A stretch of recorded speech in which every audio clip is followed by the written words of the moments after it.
La plupart des jeunes filles ont perdu leur virginité quand? En décembre. La plupart des jeunes garçons ont perdu leur chasteté quand? En décembre. Pourquoi les parents deviennent libéraux? Aller dans les fêtes, je veux aller. Tout le monde relâche le contrôle. On permet tout. Et c'est quand les gens pêchent. Je ne comprends pas ces hommes et ces femmes qui toute l'année ont été devant Dieu pour que Dieu les protège. Et lorsque Dieu les protège, ils arrivent en décembre, ils finissent dans les boîtes de nuit. Comment est-ce que Dieu te protège de janvier jusqu'en décembre? Et toi, pour le remercier, tu finis dans une boîte de nuit. Nous les chrétiens, nous ne clôturons pas nos années dans une boîte de nuit. Nous clôturons dans les veillées de prière, en train de louer, en train d'adorer. Et j'interdis tout chrétien de finir l'année dans une boîte de nuit. Un enfant de Dieu ne finit pas l'année dans une boîte de nuit. Et d'ailleurs on dit boîte de nuit. Boîte de nuit c'est boîte de nuit. Nuit c'est nuit. Ne finissez pas l'année dans le péché. Ne finissez pas l'année dans l'ivrognerie. Ne clôturez pas l'année dans l'ingratitude. Ne clôturez pas l'année en train de danser la musique du monde. Ne clôturez pas l'année en train d'écouter des musiques des païens. Clôturez l'année dans la louange, dans la célébration, en train de célébrer le Seigneur, et que tu puisses traverser l'année dans la présence de Dieu.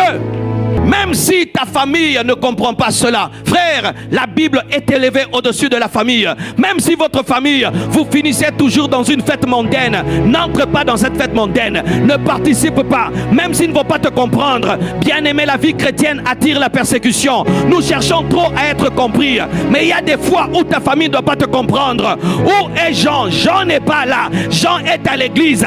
Pourquoi? Parce que les fêtes de famille, il y a la musique du monde, il y a l'alcool, il y a l'impudicité.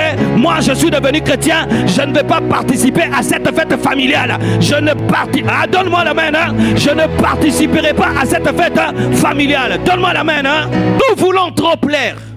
Nous voulons trop être compris. Nous avons peur d'être à la marge de la société. Jésus-Christ n'a pas dit ça. Il a dit vous serez haïs, vous serez persécutés. J'aimerais redire aux chrétiens, la persécution c'est la vie chrétienne normale. Les chrétiens aujourd'hui, s'il est persécuté, il est étonné. Mais c'est quelle Bible que vous lisez? Jésus était-il tout le temps acclamé? Non. Les apôtres étaient-ils tout le temps acclamés? Non. Quelle est cette église qui veut tout le temps être aimée? Quelle est cette église qui consulte le monde avant de faire? Quelle est cette église qui consulte? Est-ce qu'ils vont aimer, ils vont acclamer pour faire? Ce n'est pas ça la parole. Si les apôtres s'étaient comportés ainsi, jamais l'évangile n'allait atteindre les extrémités de la terre. Si ta famille te rejette parce que tu as prêché la Bible et tu as vécu la Bible, demeure dans la parole de Dieu.